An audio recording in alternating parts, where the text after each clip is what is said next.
Welcome to the Beautiful Dream Podcast, inspiring stories, expert insights, and powerful conversations about inclusion and empowerment. Let's dream big and create a world where everyone belongs. Hi, welcome. My name's Star. My name's Estella, but everybody knows me in the community as Star from Beautiful Dream. And Myra, you want to introduce yourself? Yeah, I'm Mara McLaughlin. I'm the program director and owner of IRL Social Skills. Okay, thank you for being here. No question. I feel that when I learned about your program, that it needs to be shared even more. I'm small in my community, but I believe about sharing all opportunities, and I feel like what I hear a lot, what about these programs? Where are they? And I didn't know about your program. And I ended up getting it from a lady from PCC, my counselor, Jackie, and she told me about your program. So, can you share a little bit about your program? Sure, IRL Social Skills empowers teens and adults and their families with the skills to initiate, cultivate, and sustain relationships. We teach a 16-week parent-mediated program for teens age 11 and until like 15, young adults age 16 to 20. And then we teach a 12-week program for adults who have lower support needs, but are still trying to learn how to better navigate this strange, sensational social world in which we find ourselves all the time. Right, yes.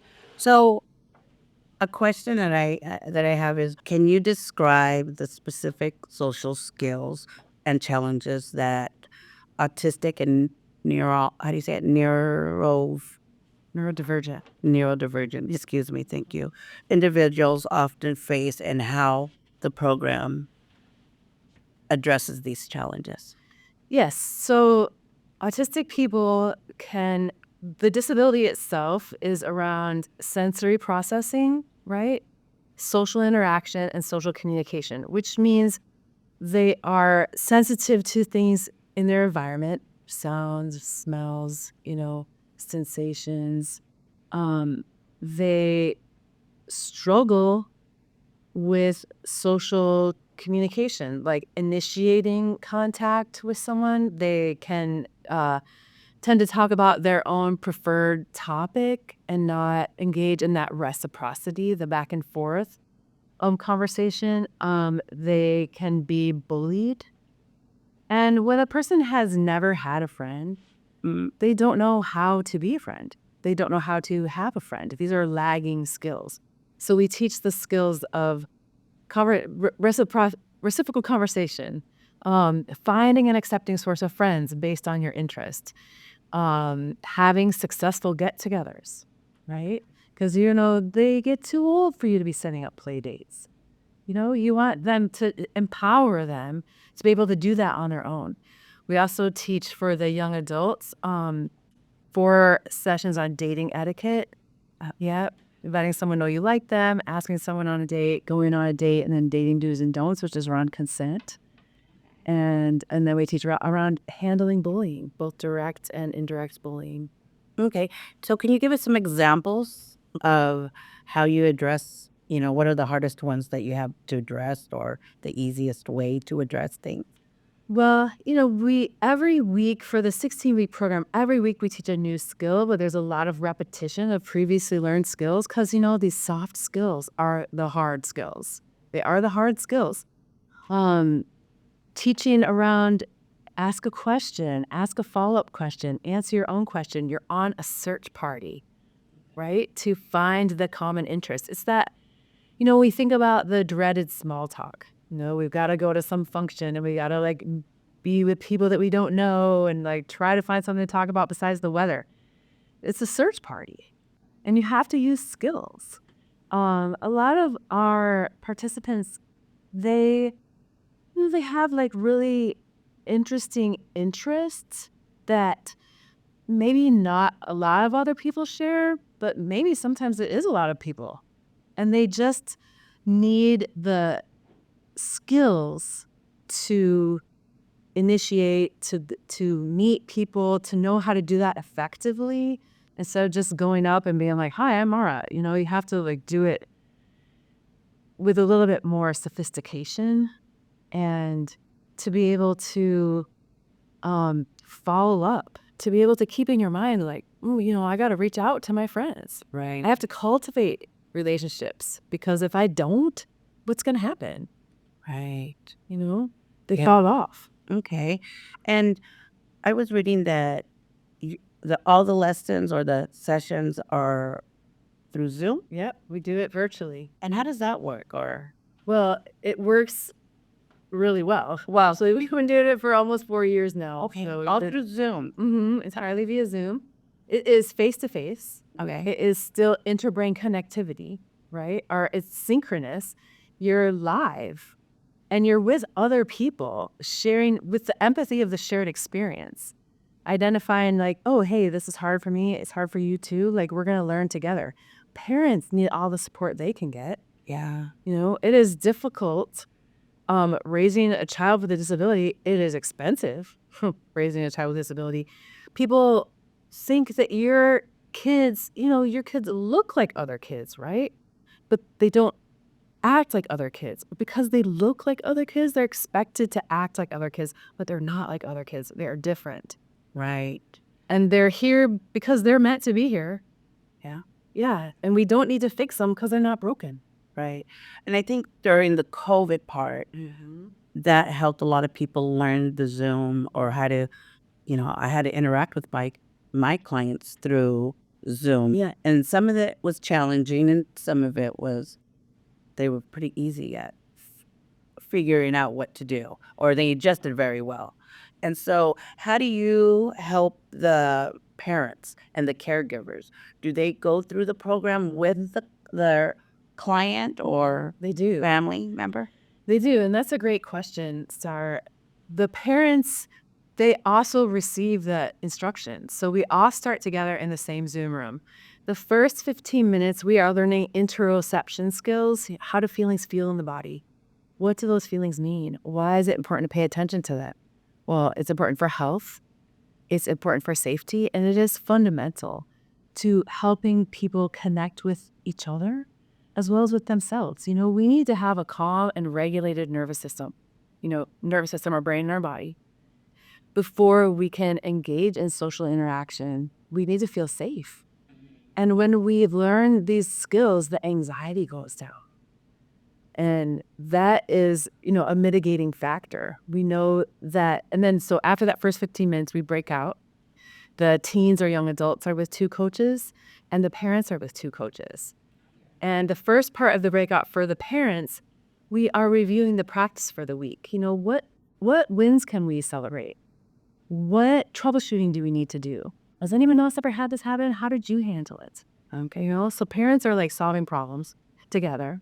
Okay. And then there's a 5-minute break. Parents come back and they get the exact same lesson that their teen or young adult got. So we're using that like same language. We're cultivating that common lexicon, that's common terminology. And then we reunite, we recap, and we assign the practice for the week. The practice involves practicing the skills in real life, at home, at school, with an accepting source of friends.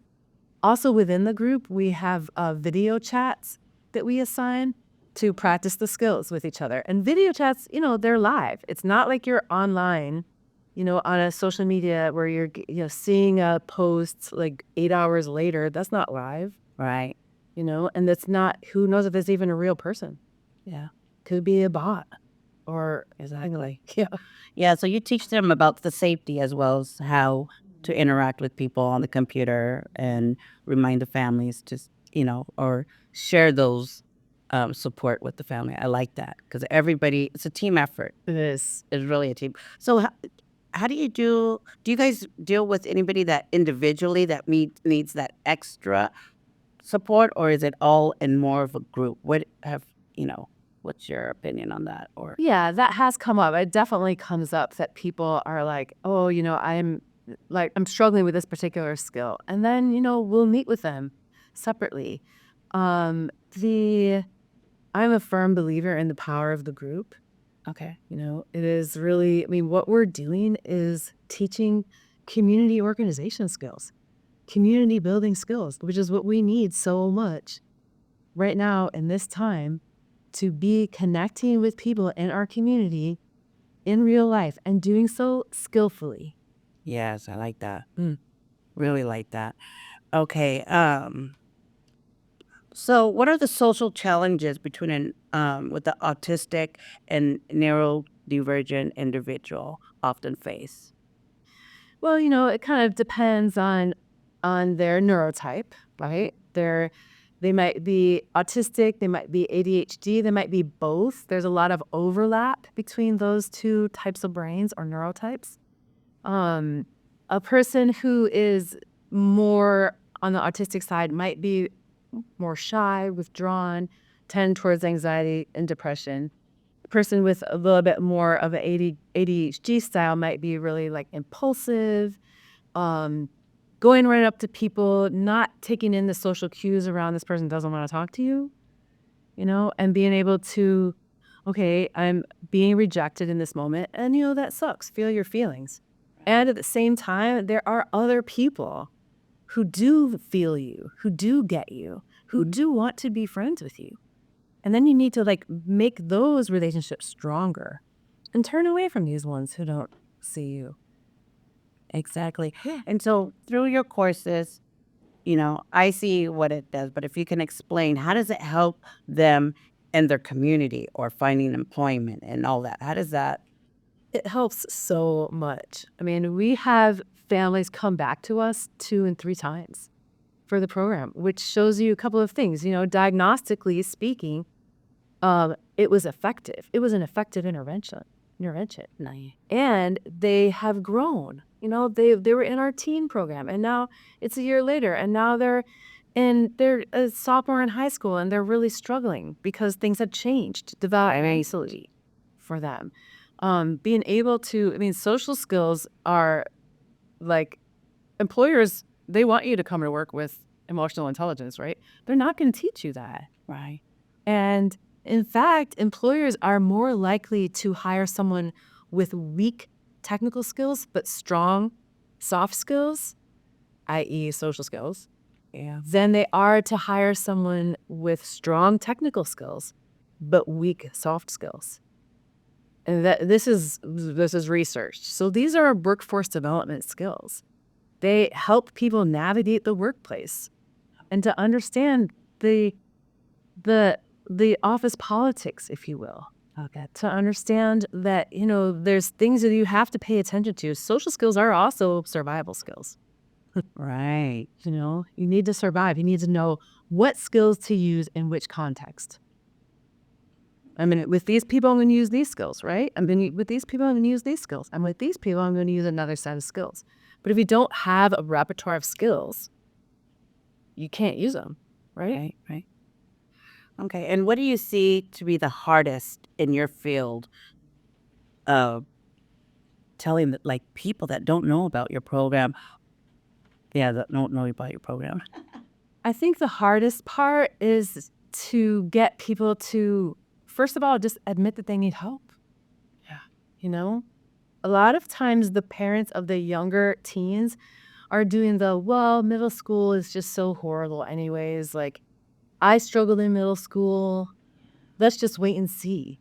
But what are you doing? You're waiting and seeing while your child is lonely and depressed and withdrawn and getting victimized online by bad actors who are luring them into the world of the dark web and the neo-Nazi forces. I mean, this is like in Roblox. This is in Discord. This is in the different, and this is not talked about enough.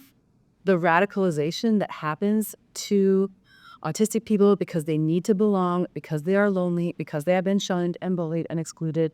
They are very vulnerable to the lure of the dark web. There you go. And the services, I didn't know you were part of vocational rehabilitation. And vocational rehabilitation is for people trying to get back into the workforce. And we help with the resume, find jobs, career exploration. What other programs are you part of? And How can we continue to spread the word of your program? Well, we are vendors with Voc Rehab, so that means Voc Rehab can send people our way, and that it is paid for. And that was really one of my original goals of IRL, was that this needs to be paid for by third-party payers. I am approved by the Oregon Health Authority as a culturally and linguistically specific service provider, because I made the case that autism is a culture, and a high needs culture at that. We are so we take OHP.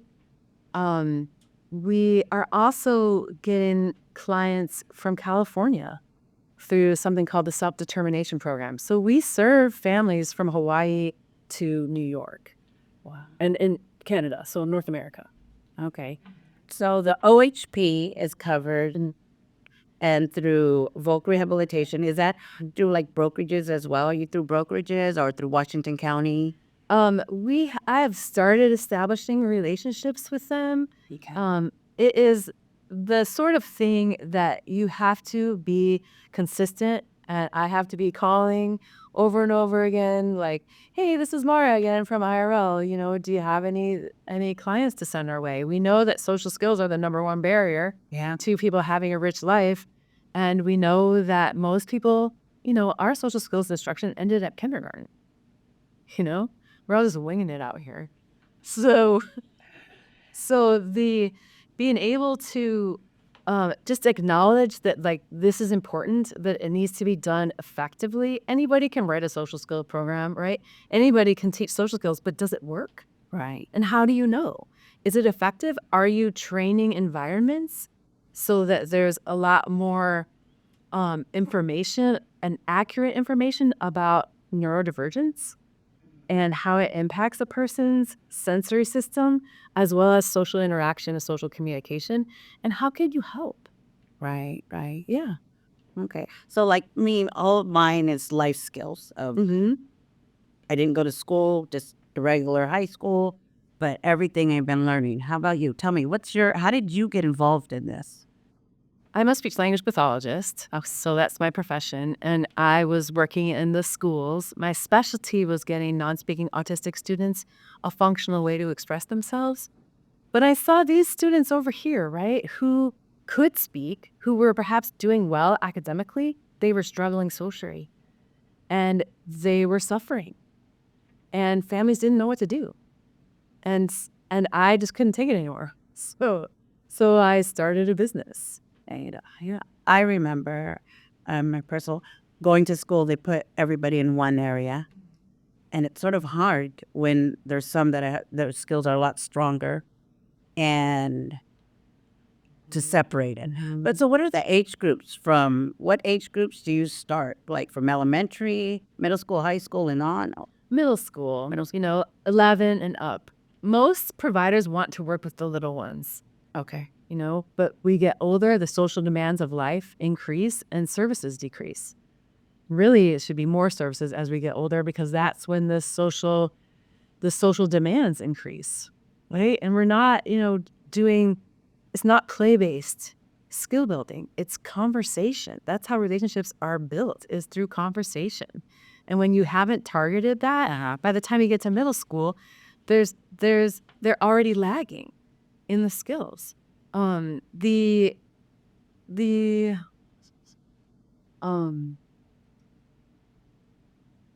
Yeah, so we start at 11. We do 11 to 13, and then 14 to 15 in another group, near age cohorts, and then 16 to 20, and then 21 to 29 who have higher support needs, who are maybe still living at home. They haven't gotten a job yet. They might have gone to college, but they're just struggling with that social piece. Right. And parents, parents want to help. Parents need help themselves. And that is, that's where we focus that's where we focus our attention, because there's a gap in services.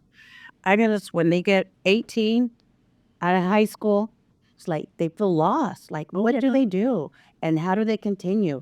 And then sometimes, they try one agency or another, and you just see this little circle. Yeah. And I think programs like you are missing and that need to be shared. And yeah, I am so happy that you are here Oh, for that reason. And so looking ahead, what are your goals for the future of IRL Social Skills, and how do you plan to expand or enhance your services? That's a great question. So I've recently teamed up with a tech partner, and we applied for the Small Business Innovation Research Grant through the National Science Foundation. They accepted our pitch proposal, and now we're in phase one, submitting that actually on Thursday. And so the tech involves, well, it's for adults, and I'll just a broad stroke. It's around using technology to assess well-being and looking for what are known as red flag events, suicidality. Okay. Yeah, because there's a very high percentage of neurodivergent people. 1 in 4 women with ADHD will attempt suicide. The suicide rate is 9 times that of neurotypical peers. The life expectancy is 38 to 54 years, largely due to suicide. Yeah, because people are dying of loneliness. Well, something that we're working on with the Oregon Commission for Autism is to have essentially a clearinghouse of services and supports for the state of Oregon. What do you mean by that? Like, So a clearinghouse, okay, you get an autism diagnosis, for your child who's 2. Okay. What are the next steps? I mean, right now it's here's a pamphlet. Good luck. It is a complex developmental disability, and it is a lifelong developmental disability. And what you need at this phase is different from what you need at this phase, just like any human being. yeah, can we grow? Yeah, We change. we grow and change. Otherwise, we die. So what the Oregon Commission wants is there to be a clearinghouse. Okay, at this stage, here is the information you need. Even a navigator, someone who is all right, you've identified that your child is autistic or ADHD or both, because there's a lot of overlap between the two. And here is what you have available. And, this is the information about this kind of service. For example, applied behavior analysis versus, which is what we don't do. We're not behaviorists. We're social sensationalists. Okay. Meaning, What's the difference? Or Well, I mean, I know the behavioral part, but I meant the difference is that, autism isn't a behavior. It's a neurotype that's been around for 10,000 years. And to just only target behavior, that particular approach is based in gay conversion therapy. And the explicit intent, as stated, is to make someone indistinguishable from their typically developing peers. So that means you have to be different than who and what you really are in order to be accepted and loved and included. And we are no, autism is not a behavior. So our approach, it impacts people socially, and it impacts people's sensory systems. So you intervene with the sensory system and the social skills. do you guys don't do the testing? They already have to have the testing and then present it, or how does that work? And they don't have to have any testing. They can just say, I want to learn how to better navigate the social world. I'm struggling socially. I'm lonely. I don't have any friends. I used to have friends, but I lost them. I don't know why. Okay. And so they don't need a diagnosis to get our services. We have, 25% of autistic people identify as trans or non-binary. That you speak Spanish. And I think that's important to throw in there that, Oh yeah, that's that, are you the only Spanish speaker, or is there other people that speak Spanish? No, tengo, ¿cuántas personas? Ahorita tengo solamente yo y otra persona. Ella es habla lenguaje especialista en el escolar, en el universidad por la programa. Y entonces, pero tengo la gente en Lima, Perú, tengo otra gente en Guatemala, tengo otra gente en California. Ellos quiero proveer servicios a la comunidad, pero no, la comunidad no sé que estoy aquí. Exacto. Yeah.